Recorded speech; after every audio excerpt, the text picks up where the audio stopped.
Pope Leo XIV did not just arrive at the Youth Jubilee's opening Mass, he lit up the entire event. From the moment his white popemobile rolled through the cheering crowds, the energy completely shifted. It wasn't a regular ceremony. It became a celebration of life, faith, and youth. The Pope's enthusiastic appearance turned this spiritual gathering into a moment young people will never forget. As the Vatican's bells rang and the sun shone over St. Peter's Square, more than 300,000 young people from all over the world had already gathered. They held flags from every country, wore T-shirts with slogans of peace and faith, and many carried signs saying, "We walk with Pope Leo." The mood was joyful but full of purpose. These were not just tourists.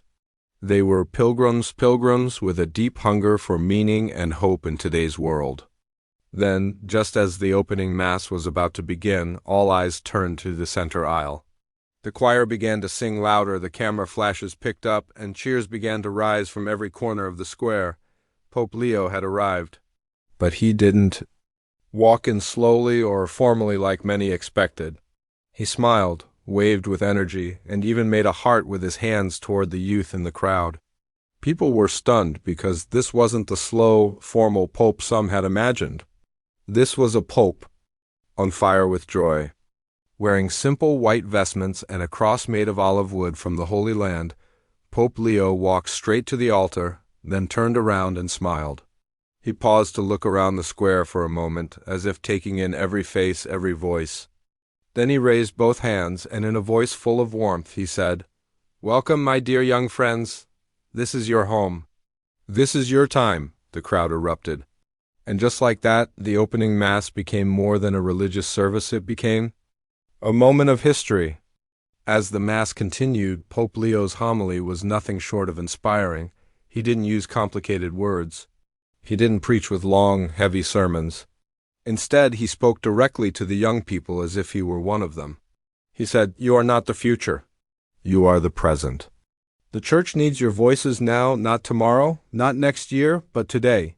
Your hands, your ideas, your hope. The world tells you that you are too young to make a difference.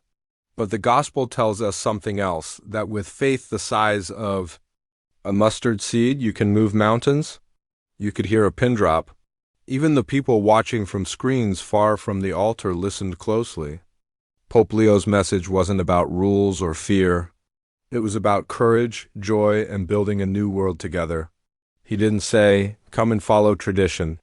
He said, "Come and live your faith fully. Take risks for love, for peace, for the planet." And he didn't avoid real issues either. He mentioned war, inequality, and environmental destruction, but not with blame. With hope, he told the youth, "You are not too small to protect the earth. You are not too weak to bring peace. When you love, when you forgive, when you serve, you become giants in the eyes of God." That sentence alone brought tears to many eyes. It's not every day that a pope looks at the youth and calls them giants. Not because of their strength, but because of their love. After communion, something remarkable happened. As the choir sang a hymn in several languages, Pope Leo walked down the aisle, not away from the crowd, but into it. Security was tight. But the Pope wanted to greet the youth personally. He shook hands, gave hugs, took selfies with smiling teenagers, and blessed babies held up by parents. It was as if every person mattered to him, and in that moment they truly did. People in the crowd were visibly moved. Some were crying, others laughing. A group of students from Nigeria held up a sign that said, "Pope Leo, we are listening." Another group from Brazil chanted in Portuguese, "Papa Leo, nosso amigo," which means Pope Leo, our friend. He waved to them all, he understood them all, and most importantly, he made them feel seen. The Youth Jubilee isn't just a one-day event. It's a week filled with prayer, music, workshops, pilgrimages, and meetings. But this Mass, this opening ceremony with Pope Leo, set the tone. It reminded everyone young and old that the Catholic Church isn't stuck in the past. It is alive with the dreams, struggles, and voices of a new generation. And Pope Leo didn't just say that, he showed it. By his energy, by his smile, by his willingness to step off the altar and into the crowd. One young girl from Poland was interviewed after the Mass. With tears in her eyes, she said, "I used to think the Church didn't care about people like me. Today, the Pope made me feel like I matter. He didn't just talk about love, he gave it." Another boy from Canada added, "This was not boring, this was real. I feel like I can actually do something with my faith now." Even those watching online or from television screens in distant countries felt connected. Social media exploded with clips of the Pope's words, the crowd's energy, and the beautiful scenes from the Mass. Hashtags like #Jubilee of Hope and #Pope Leo with Youth started trending across platforms. It became clear that this event wasn't staying inside the Vatican. It was going global. And maybe that's exactly what Pope Leo wanted, not a ceremony, but a spark. A spark that would travel with each young person back to their homes, their schools, their communities. A spark that would remind them that faith is not a cage, it is a fire. As the Mass ended, Pope Leo gave a final blessing. But once again, he did it with a twist. He didn't just bless the youth, he commissioned them. He said, "Go now, be light in the darkness. Be salt for the earth. Be witnesses not just of religion, but of joy, courage, and mercy. You were born for this time, so do not be afraid. Go and change the world." And with that, the bells of St. Peter's rang out again, not with formality, but with celebration. Young people cheered, embraced one another, and began to sing. This is what made Pope Leo's appearance so unforgettable.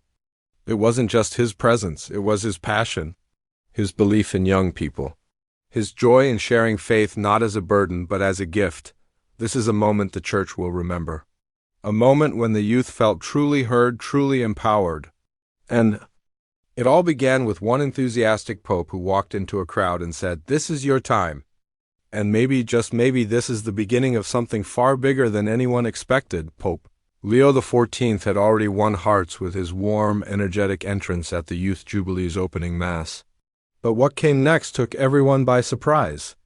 During a powerful evening gathering later that same day, he delivered a speech that many are already calling one of the most emotional moments of his papacy.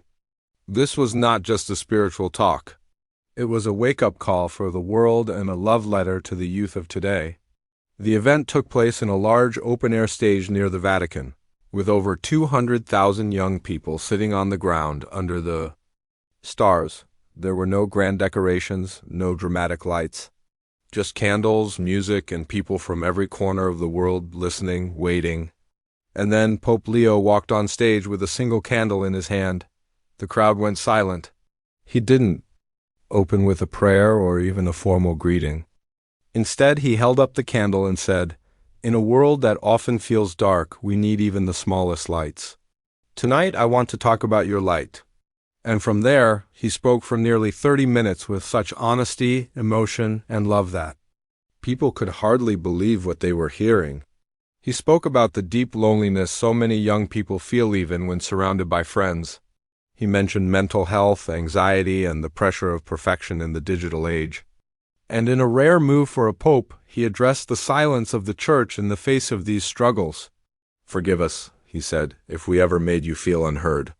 If we made you feel that you had to hide your pain. The Church must not only preach hope, it must listen to sorrow." That line hit home. Young people in the crowd began to cry. Some reached for each other's hands. This was not the voice of a distant leader. This was the voice of a father, one who sees the pain behind. And smiles, but Pope Leo didn't stop there. He encouraged them to stop hiding behind filters and masks. He said, "You don't have to be perfect to be loved.